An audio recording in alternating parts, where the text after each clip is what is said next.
மழை பொழியும் நேரம் இது, மகிழ்ச்சி பாடும் வேளை இது.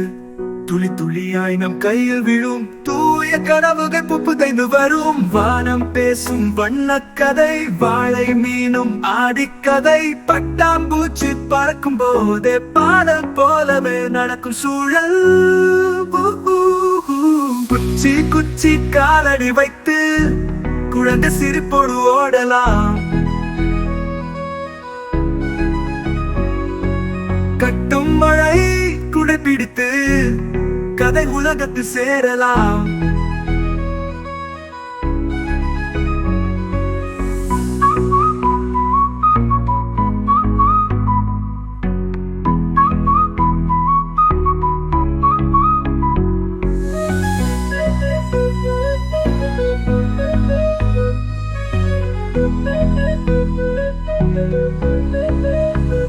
மழை பொழியும் நேரம் இது, மகிழ்ச்சி பாடும் வேளை இது. துளி துளியாய் நம் கையில் விழும் தூய கனவுகள் புதைந்து வரும். வானம் பேசும் வண்ணக்கதை, வாழை மீனும் ஆடிக்கதை. பட்டாம்பூச்சி பறக்கும் போது பாடல் போலவே நடக்கும் சூழல். குச்சி குச்சி காலடி வைத்து குழந்தை சிரிப்போடு ஓடலாம்.